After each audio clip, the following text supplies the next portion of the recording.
Bonjour, bonjour, bonsoir, bonsoir, la bonne année, soit là.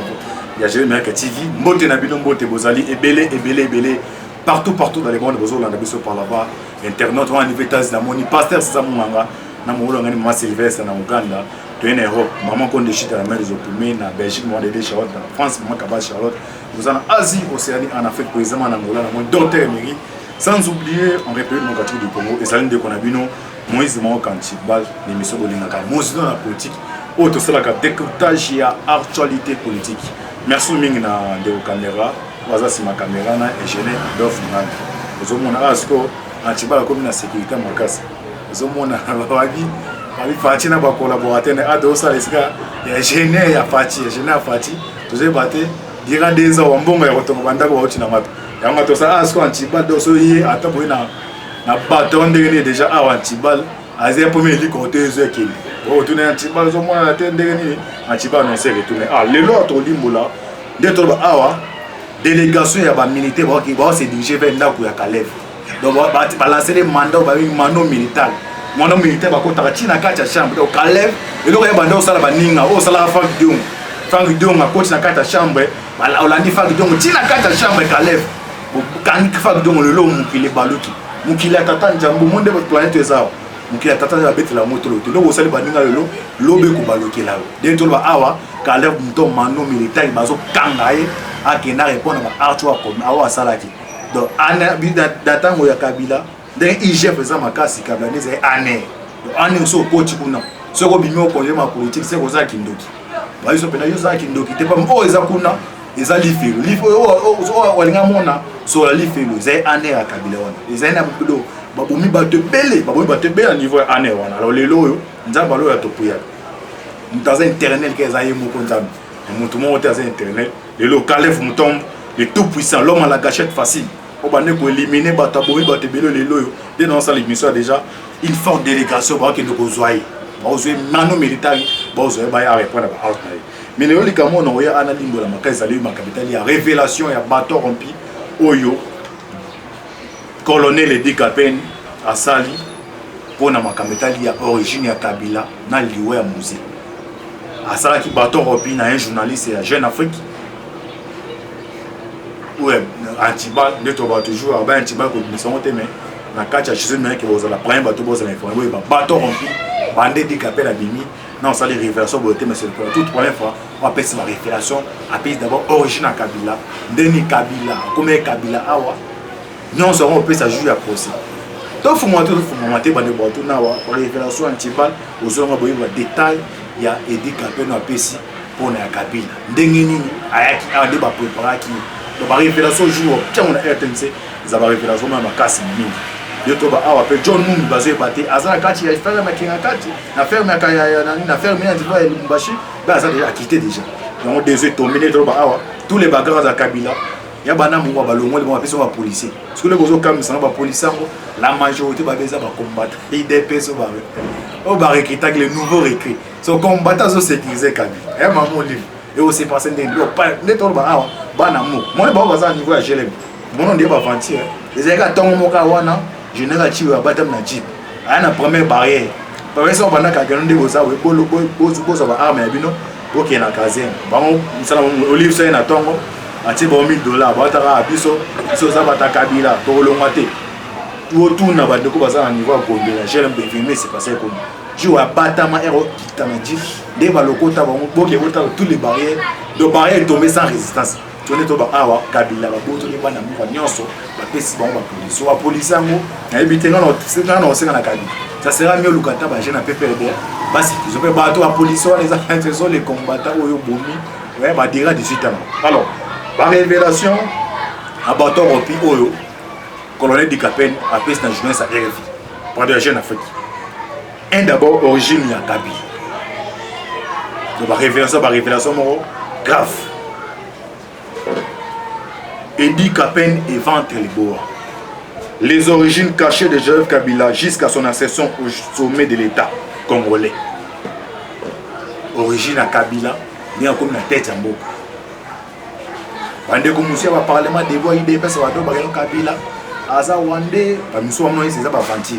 Mais le grâce au colonel Edi Kapen, au bakanga 20 ans na prison oya baté loko mo wote mais le oyo a bâton ropi bande boya baté bâton ropi zaneni avant ça l'émission na mutu bosoli makamo pembeni après ce que vous savez ce que bâton ropi boka ba révélation troublante oyo Edi Kapen a livré pour l'origine il y a Joseph Kabila Kabila abotami wapi Kabila a commis awa ndengeni nani abomaka musi avec Antibal bolingo la biso na bina boyeba situation ya mboka toza wapi tozokende wapi tokosuka wapi Edi Kapen colonel abandi kopesa ba révélation alobi nini alobi Joseph Kabila son vrai nom est Kanambe Kazembe est né le 4 juin 1971 wana Edi Kapen oyo nani Ibrahim abekeno aza oncle là abi biso identité na ye abotami le 4 juin 1971 kombo na ye Kanambe Kazembe après d'abord origine ya Kabila aboyi parce que ndenge ni Kabila komaki awa ndenge circonstance à nous ezali donc ils ont la premier épisode deuxième troisième épisode mais en Antibal si Kabila na poste le premier épisode de la situation que c'est pas ça donc faut moi bolanda bani ko continuer la Bible. Alors son père fit un opposant à l'ancien président rwandais Juvenal Habyarimana. Il raconte le roi des Kabila opposant l'ancien président Zéroua Mobutu dans les mouvements de résistance basés dans les montagnes à la frontière rwando-zaïroise, d'où ils se sont battus contre leurs ennemis communs. Alors Kabila Joseph, on a déjà pendant 18 ans. On a dit qu'après me va joindre la jeune Afrique. Abi Aza papa naïe ou aboti Azaki opposé à régime ya Habyarimana pour président au Kagame parce que abataki na avion.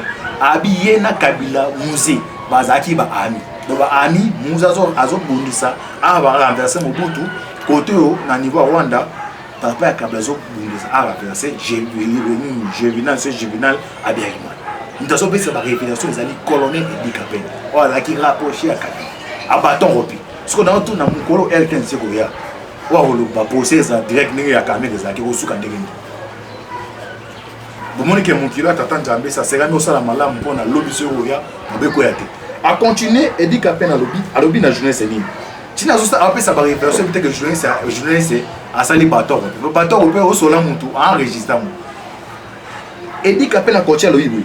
Après la mort de son ami Christophe Kanambe en 1977, Laurent Désiré Kabila est marié selon les coutumes traditionnelles à la veuve de Christopher Kanambe, Marceline, et adopte ses 3 jeunes enfants, dont 2 jumeaux et un garçon.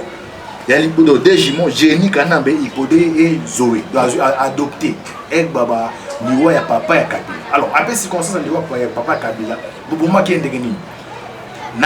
À l'époque, il y a Mobutu. Dans la région de Galaki, Mobutu est président dans la région de Galaki. Alors, à ce fil d'information, que non Mobutu, ils ont opposé mon oiseau menacé, mais ceux qui ont traqué, l'armée israélienne a traqué, papa ya donc musée, Laurent Désiré Kabila, que nous battons na Rwanda, na papa ya Kabila.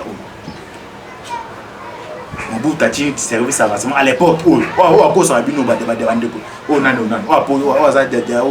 Ngwanda bakenda na niveau ya Rwanda. Mutazo pesa ba révélation Edi Kapen. Na Rwanda ba Ngwanda ba kekuna ba comme ko menacer Juvenal Habyarimana. Que non biso to salut to porto soutien pour comme chef d'état na Rwanda, mais comment c'est si un rebelle azo ça là ba rebeller pas na biso mobati pas non. Habyarimana pesa ordre en service renseignement rwandais. Ba luka ba traquer musée ba éliminer. Les jours où ba dépêcher équipe ba éliminer musée, les amis de musée Kimaki. Mais elle va trouver la carte de résidence papa et Joseph Kabila. Il va exécuter. On a voulu que nous exécuter musée, on va exécuter papa et Joseph Kabila. Dans ce cas-là, musée a Zouaki Kabila. Alors, nous avons fait ça par le réseau Edi Kapen. À continuer à l'obéir les bandits. Tout le monde, tout le monde. À continuer à l'obéir Edi Kapen Abi. Comme Abi. L'air baboumi papa na bango. Moussa Zui Bango Missa Zoé Yena Jeannette Aïna Bango na Tanzanie. Moussa Zay souvent bazay négligé Abi Kabila vina s'est passé là. Nous avons fait ça par le colonel Edi Kapen. Pendant que nous avons vérité et yakana ascenseur, il y a un escalier, mais le côté yakana ascenseur. Vous matamba ou mettez la vérité les Zoé. Mouna Kamba Kabila a mettez la révélation Edi Kapen parce que la révélation du jour au Sambisa. Parce que le on a bombe A continuer à lobby, un jeune négligé. Quand il entre dans la clandestinité, donc il a un certain nombre d'enfants. Abi Mouzé a plus de 25 enfants. Bon, dit qu'à peine, Abi Mouzé, 25 enfants, 13 femmes. Mouzé, au moins, le roi des habits, il a 13 femmes, il a 25 enfants. A continuer à vie, comme il n'a pas été à mesure de terminer ses études au-delà des niveaux secondaires, Abi Kabila, niveau secondaire, c'est ça. Bon, tout le monde a dernièrement dans les réseaux sociaux. Il faut que nous les Kabila, docteur. À la Chine, tout jouer dans docteur dans la Chine, on peut essayer de diplôme à doctorat. Na machine. Alors, Abido, de dire qu'après la vie, Kabila, si c'est une école secondaire. Si au moins la France, on va dire à fin de la bataille, les macaques, c'est mon ordre. Ok, c'est ça pour moi, dans le premier point original, les gens qui faire pour démonter. Alors, continue à l'Obi. Maintenant, retour au pays natal. Pour moi, détailler, lié au escabotami, papa na maman babomi, bango siko avec retour pays natal. Azongi na Rwanda na Aneni. Il dit qu'après na vie que non. En 1995, bande beaucoup marbadato, ba révélation bandeko, peut-être jour pour ceux aux Alandais na RTNC au monde. Ça veut dire que non, Antiba a premier moto pour Baba, ça on a qu'à acheter mec TV pour comprendre ma société. Ma vie, en 1995, Joseph a décidé de revenir à sa patrie, le Rwanda, où il accueille par son nom que James Kabarebe. Vous voyez, au moins dans l'histoire de RDC Bandeko, ils ont l'histoire même de Zamba au j'espère que dans Bandeko, ils ont insisté dans la date, parce que Bélé Balba Liban, ils ont diaspora, à bon temps, mais avec Moutois est proche, qui va mobile. A répété bien à Sali Bato avec un journaliste Abi en 1995 de Kabila Zongi na Rwanda. Alors Erazongi Abi en 1995 Kabila décide de revenir à sa patrie le Rwanda où il est accueilli par son oncle James Kabarebe, le colonel et chef des services de renseignement de l'armée patriotique rwandaise. À l'époque, numéro 1 armée à Rwanda est James Kabarebe. Ayambi ko Abi Kamba donc Kabarebe est oncle na James Kabarebe là a chef d'état-major na FARDC. Alors il dit qu'à peine a continué à Lobini. Dans un premier temps Kabarebe trouve pour son neveu un emploi comme chauffeur des camions de livraison et transporteur de marchandises à Régal avant de l'employer comme son chauffeur privé. A-t-il chauffeur privé? Donc, à continuer à vivre. En 1996, vous comprendre bien. À partir de Badat, vous comprenez bien qu'il y a plein d'éliminations. Il y a un côté dans la deuxième invité, et c'est la première, deuxième, troisième épisode. À Bator, il y a des révélations terribles. Au pays, sur le talent, bamusu barozwango bayi ba image et émission ça comme vidéo par exemple histoire mo dit qu'appelle à sali et azolo bana juin c'est bien que juin ça zo arrêter na bateau alors bi en 1996 l'homme de la bande travailler Kabila moi ça makambo yaki va faire comprendre Kabila Joseph que non ce qui papa na akufa cause ya musique parce que bayaka kanani aberimana atindaka ba éliminer papa na ba éliminer nous mais comme nous akimaki ba éliminer papa dans ce cas là tous travailleurs yo mto comme na tête RDC est-ce que play banda ki aya ngo bale watu na kono Kabila ba été dans muto edi ka pra bingo bando pour payer Kabila ngo alors ok donc date au deska ba pour payer Kabila na date de 1996 edi ka pena culture bini alobi lorsque les Américains lancent leurs opérations militaires pour préparer l'invasion du roi d'Isaïe awasko mindele ba lembi mobutu ale mobutu ba ngaba longola yi. Dans ces cas-là, on peut préparer Joseph Kabila. Il dit qu'après les on doit préparer un mot, il sera capable de préparer solo. À continuer à lui. En 1996, lorsque les Américains lancent les opérations militaires pour préparer l'invasion d'Isaïe, Paul Kagame nomme le colonel James Kabarebe en tant que chef des opérations militaires et responsable du fichier Zaïre. Il supervise les recrutements et les formations de nouvelles recrues de la base militaire. C'est ainsi, à Wasko et Kavin, Nano, Abiagmana Koufi, Jero, Kanano, Kagame a su contrôler la Rwanda, a formé base mon Rwanda pour recruter les jeunes pour combattre dans le niveau de l'Est. Ou bien AFDL. Dans ce cas, James Kabarebe dans nos recruter bateau. Azui Kabila a coaché la carte armée rwandaise. Mon a image que non Kabila tema James Kabarebe. Ah yo kama révélation dit Kabila. Sur yé bisanga, bloc comme ça le bloc comme Kabila ça pouvoir. Mais à Koufi, même dans ça bilo c'est ça qui pouvoir abomio. Pas par révélation est mon c'est pas approche ya Moussa Pessango. Exactement. Alors en 1966 lorsque les Américains lancent les opérations militaires pour préparer l'invasion d'Isaïe, Paul Kagame nomme le colonel James Kabarebe en tant que chef des opérations. Il supervise les recrutements et la formation de nouvelles recrues de la base militaire. C'est ainsi qu'il insère son neveu Joseph Kabila au programme de formation afin de l'incorporer à un stade ultérieur en l'opération d'élévation. Ah ouais, James Kabila, comme le chef d'opération, il a recruté ma jeune à Rwanda, Azul Kabila, continue à 4, et à continuer, plein de vous comprendre. Kabila a servi dans l'armée rwandaise en 1995. Plusieurs témoins ont également insisté sur le fait incontestable que Joseph Kabila parle couramment Kinyarwanda, la langue vernaculaire du Rwanda. Ah, vous comprenez l'origine de Makayibani. Ah, ce qu'on dit qu'à peine à continuer à Makayibani, assassiné à Moussé. Tout continue, tout monter. Bande de Kozo comprendre une histoire où il dit qu'à peine à Pessi, révélation, c'était avant-hier à Banto, auteur un journaliste. Bande na kosenga na bande ko balandaka o bani ba copier ba vidéo aux amala moto ba YouTube na de anu a changer tatika masoro bande ko bolanda swa et dit qu'après na coach na tel assassinat Moussé, assassinat de Laurent Désiré Kabila, assassinat il y a Laurent Désiré Kabila Moussé baboma qui est ndengini a dit qu'après na coach ah OK na point mouké dans suka. Bokadeka vous s'abonner quand na kati ya la voix ya Jésus Marc Pombo la actualité atare. Alobini. Ces zones sombres sur la mort de Laurent Désiré Kabila que personne ne veut éclairer. Alobi Moussa kufa kindengini. Plein utaki wapi. A dit qu'à peine avec comme ça vérité. Alobi boy. Examinez donc les principaux éléments qui ont été fixés avant la tragédie proprement dite. Attends, on a un épisode. Abi épisode 1.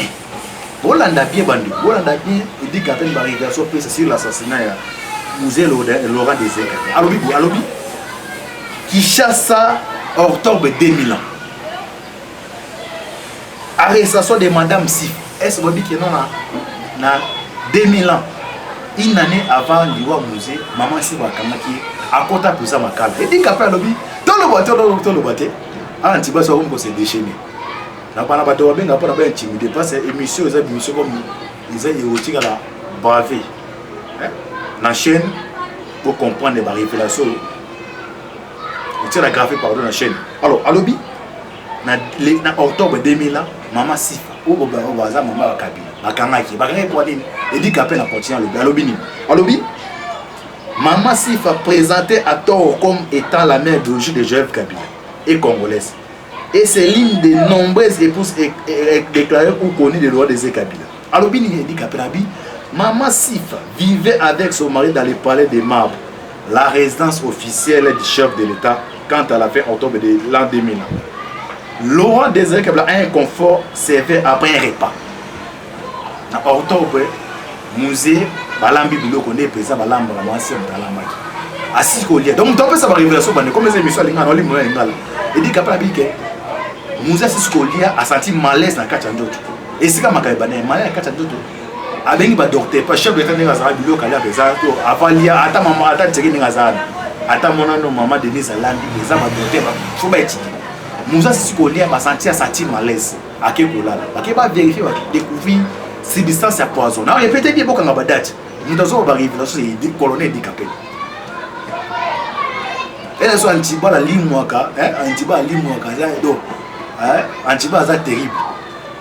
Pour nous recevoir par révélation, il faut que Antiba. Tout le bateau assis là, ça tire malaise. Et le docteur va vérifier. Il dit qu'après la porte, il s'est passé le jour. On a répété beaucoup dans la date. Octobre 2000. Alobi.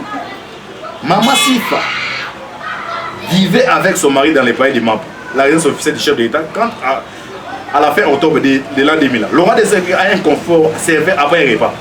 Les examens médicaux pratiqués immédiatement diagnostiqué un empoisonnement. Après banquette, maman Siva Kanaki, Azena Pouza Makala, Pavionin, Landa, le dit qu'à personne. Moi, même pas vérité, pas bloqué, tu n'es qu'à Bilatin, mais la Catalika, Moussa, professeur, Moutoula, Tikié, mais ce qu'on a, parce qu'on est de bloqué à bruit. N'a procès qu'on va nous dire bloqué. Alors, les enquêtes menées par les personnels de la sécurité présidentielle. Les enquêtes à l'époque, il y a présence. Alors, les enquêtes menées par les personnes de la sécurité présidentielle soulèveraient un vaisseau d'indices sérieux qui converge vers Maman Sifa, qui sera accusé de tentatives d'assassinat de son mari est immédiatement arrêté sur hors de Laurent Désiré Kabila et emprisonné à la prison centrale de Makala, pavillon numéro 10.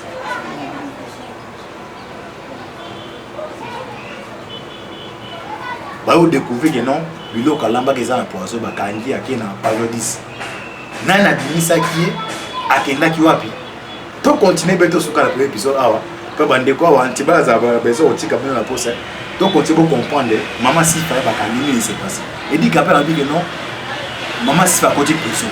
Après prison, acte de Alobibou. Le 11 janvier 2001, maman Sifa, Bakimi Sena, Yusa Makal, nous avons facilité Bakimi Sena, Joseph Kabila. Bakimi Sakia, et dit qu'après la côté Alobibou, le 11 janvier 2001, l'exfiltration de maman Sifa du centre pénitentiaire derrière de Makal. Joseph Kabila organise l'infiltration de la prison de la prisonnière de la Sasseli avec la complicité du directeur Bukanga Congo. Nous avons mis ça à l'époque directeur de la prison Zaginani, Kelly Guido Kitumbo. Bakimi Maman Sifa à la prison Makala. Bakimi Maman Sifa est immédiatement transférée secrètement à Lubumbashi où elle est logée dans un endroit tenu secret. Dans quelques jours, monsieur va assassiner, dit qu'après que non. Bagay Massif a poisonné Moussé Nabilo. À quel pavillon, Kabila, notre directeur à l'époque, a facilité pour qui mise à Massif. Après, on s'est passé, vous allez brancher à votre opposition à Porto Libre. Vous avez la première, deuxième, troisième. Vous allez brancher, la carte Jésus Market TV, Porto Libre. Le Tiki Bino Bongo, pas bateau, va le cabaret copier, va révéler révélation pour plante. Un petit peu la deuxième épisode, où il dit qu'après la comprendre. Et ça, il est. Donc, bateau représente des aides d'État sans la jeunesse. Mais nous dans un an même hier mon parce que autant l'auto mais petit hasard d'Algérie. Nous représente Tibal. À tout cela sur les salles irriguées. Calais viande to ba a na prison makala. Et ba oser le mano militaire. Le poteau mano militaire ba ko tati na chambre. Ato bota na plafond. Il a bandé au sang ba dinga ce que zone il qui la tata de la bête la moto. Vous n'avez pas un ministre nommé Jonquier à l'Amérique. Ba ba titaki inani. A petit carte, le logo à sa premier ministre. Mais de voir qu'on peut escaler l'utilité. C'est ça qui est dans chez Camille. Papa, ma ambassade dans chez Camille, tu as un peu annoncé le tout niveau. Jésus miracle, pour repérer ça, tu vas attaquer. Nous avons s'abonner. Et tout le qui va nous vendre comment tu vas tout le monde Jésus miracle. Les hommes empêchement d'être tous en 2 ans, moi c'est là, c'est en sécurité. Bon, on a tout fait ça à aujourd'hui à Taré. Bon, prier ma casse pour la RDC. Mais nous avons banda, tant que finir, ça doit être comme une distinction. Et le nez, on va toujours dans le poteau, ce qui nous unit, et puis il faut que c'est ce qui nous divise. Merci dans les caméras, merci dans vos amis, merci la chaîne, merci l'équipe Mobimba, j'ai jamais eu Kati, affaire à suivre. Ciao.